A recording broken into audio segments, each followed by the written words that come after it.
never forget it because it did. Started on my birthday. Everybody says, yeah, that was a lot of candles on your birthday. That's what did it. Not exactly the birthday present Dad wanted, but after a few days of watching 2 fires burning right towards them in East Santa Rosa, we knew that they were all burning fiercely. Just unbelievable. Things got real. Get out now. Real quick. Mom and Dad live on a hillside with a beautiful view most of the time. See it? It's called a saddleback in the hills, and I saw the flames flickering up above through that. Then it became clear what that flicker was. That big orange glow all night, we watched that burn. That is Coffee Park burning. Coffee Park, a place some of my family's best friends have called home for 40 years. We asked my dad to drive us there. These houses imploded one after another from the heat. It looked like someone dropped a bomb.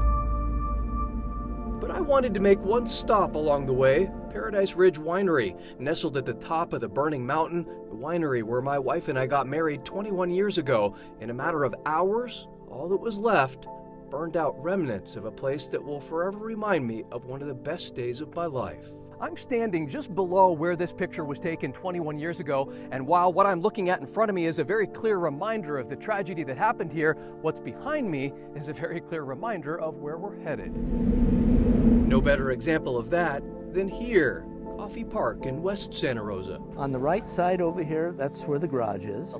Okay.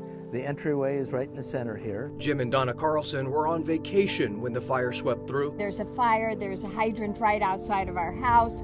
I'm sure everything will be okay. That wasn't the case.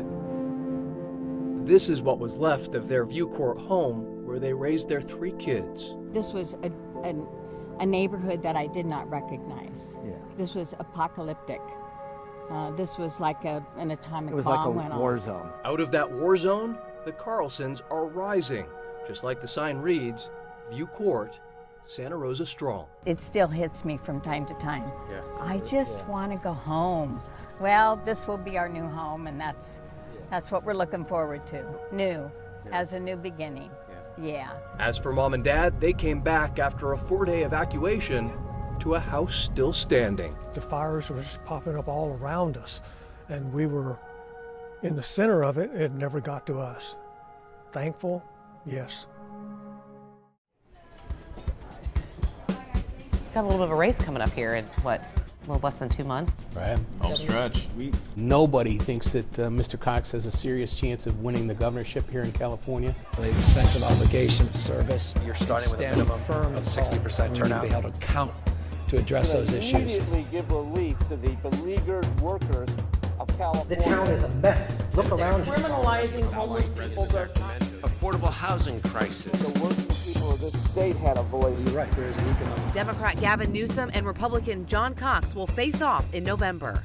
This is Politically Speaking. I think the thing for Gavin at this point is stay the course. Right? I mean, just sort of steady down the track, continue to raise money, continue to talk about issues that are popular among base voter Democrats. Gavin Newsom is certainly acting like he doesn't think that John Cox has a chance, right? He's acting and he's talking like he doesn't even have a race. No, he's like in a victory formation. If he's on the football, exactly. He's just kneeling, running out the clock. Here's the thing, though. The race is not competitive, but it's going to be closer, I think, than you think it would be. It's like, well, then why isn't it competitive? Well, there's still a math problem for any Republican. And you get a Republican like Cox who just isn't known, doesn't have name ID, and he doesn't have literally the tens of millions of dollars it requires to get that name ID through advertising and talk about issues other than what people see, passing by. Okay, it's against the gas tax. They don't know anything else about him. So Gavin doesn't talk about him because he doesn't want anyone else to know about him either. So there's this new poll that came out recently by this private firm in San Francisco. PPIC always had Gavin double digits ahead of Cox, but there's this poll that came out and it has Cox within 5 points, and it seems like they're really using that, like, this is closer than it is. And remember the presidential election, and nobody thought Trump was going to win, and he won. Right. I mean, is this essentially fool's gold? Yeah, absolutely. I scoff at 5 points. I mean, Trump, first of all, the election's about Trump. in California, Democrats are... I mean, it's about Trump everywhere. It's about Trump in Georgia. It's about Trump in Florida. I mean... More so here. We feel like, Hillary beat him by 3.5 million votes. I mean, we crushed him like a bug. And I think that these down ticket races are going to benefit from that. I think there's a certain nostalgia for the days of Democratic majorities. We've got super majorities now in the Assembly and the Senate are close, right? I think that the biggest thing to do right now is to hang this albatross around Cox's neck. Here's the thing. I disagree with Ed in that, and I think this is the mistake the Democrats are making. If it's all about Trump, they got a problem. Because what do they have to offer? In California, the Democrats are in power. They run everything. High-speed rail, costs keep going up. We have a housing crisis, and now Jerry Brown wants to launch a satellite. What is more miserable, I think, for working-class Californians than seeing a bunch of liberal elites gather in San Francisco and watch Jerry Brown get all excited about launching a satellite somehow to monitor the environment when they can't afford to buy a house or their rent's too damn high, right? Right. So this is where there's this disconnect, and Newsom isn't doing anything to bridge it. But I go back to math. He doesn't have to. I mean, if you look at the 10 issues that concerns Californians in this state, I think that Gavin is in touch with 9 of them, right? I think Cox is in touch with none of them. Gay marriage changed the entire conversation in this country. Right. Not in California, not in San Francisco. Gavin Newsom changed the conversation about gay rights in this country. And now it's the law of the land. And we will celebrate today, and we will keep working for the rest tomorrow. I mean, he did that almost by himself. Cox, who is prone to some gaffes and bumbles, right? But the tone of the campaign, I think, has been just right. The way he seized upon these long lines at the DMV and the fact that the Democrats in the legislature spiked an audit to go audit the DMV, right, on behalf of labor, one of their patrons. So it plays into that whole narrative of Sacramento against people. Gavin is an incredibly gifted politician. He's extremely charismatic individual, very bright person, very well qualified, with experience and intellectual capacity to come into this job. But he, authenticity is something that you have to really let down all of the handling and all of the preconceived notions of how you're going to run things and do something authentic. And I don't think we've seen any authentic moment yet from him.